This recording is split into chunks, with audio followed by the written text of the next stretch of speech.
Tonight, with more, is the co-host of The View, author of the brand new book, by the way, The G-Free Diet. The one and only Elisabeth Hasselbeck is back. Great to see you. It's good to be back. Congratulations, you got a baby coming in August. I do, in August. Yeah? And you don't know if it's a boy or girl? No. No, you got to find out.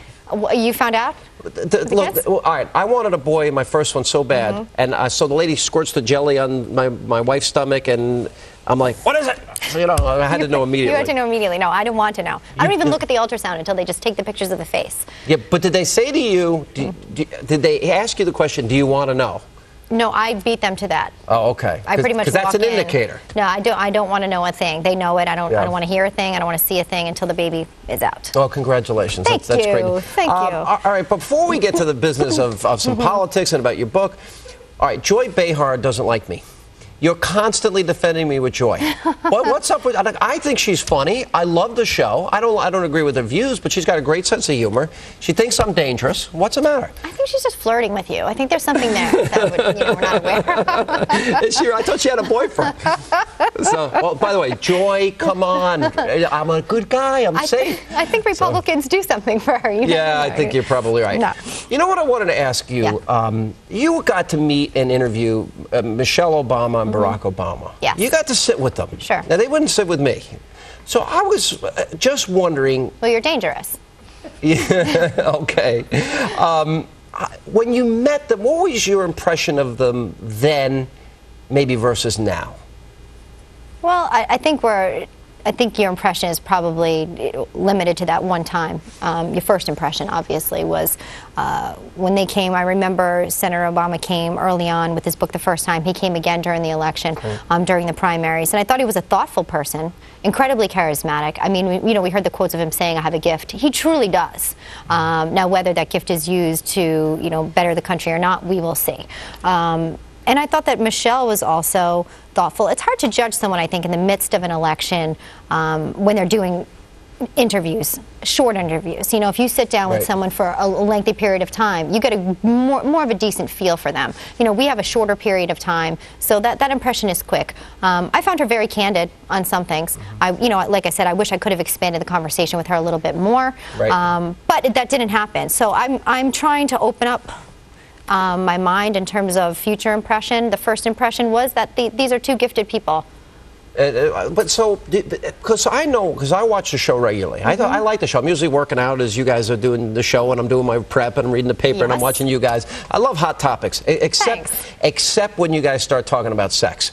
Yeah. That just totally makes me uncomfortable. That throws me off. All of a sudden, the treadmill's the treadmill's going faster. It happens. It does happen. But because you guys are really honest. I mean, and you all reveal very deep aspects of your life, which I think is why the show is probably as successful as it is. I think our comfort level with one another allows us to kind of touch the outer circle and surface, but it's hey, I am not comfortable with that topic so much either, and I'm sort of forced into it on the table at times, and then once in a while something just sort of pops out of my mouth and I wish I could have it back in that subject, but it just happens because we have that comfort level with one another. You are the defining sole conservative voice on the show. I know, because whenever you're on the show, people always write me and they say, tell Elisabeth to keep it up, keep standing up for the conservative point of view. Do you feel like when you're at the table and you're doing your hot topics that you really want to defend that side because people are encouraging you? I don't go into it saying I need to defend this just in case. I think especially since the election, I've been trying to, just be a little bit more relaxed about things. So far, just pace myself. I don't feel the responsibility to bear on my shoulders that I need to try to carry any conservative person who happens to be watching The View. I just speak what I'm personally feeling at that time. Now, we had James Carville on the show today, who was claiming that Republicans are doomed. They're never going to, they're never going to resurface for the next 40 years. It's only going to be Democrats. Yeah, he attacked me on IMUS this morning. Yeah, I'm sure. I'm used to it. I think, hey, all of a sudden the Republicans are in trouble. Then, of course, I'm going to have something to say. So I don't feel as though it's my duty, and I don't wear, I don't have to go in with like the guard of the Republican Party. But certainly, if something comes up, I will more than likely. What do you think of the media coverage? For example, we hear about the dog. This weekend they went on date night and they were holding hands. He gets questions about it. What did you find enchanting about this job? I love that question. I think Tim asked me that on our second date. It was a little personal, but I answered it. What enchants you the most? I thought, what the heck is going on? That this is a question our president is getting at this time, especially the state of our country right now.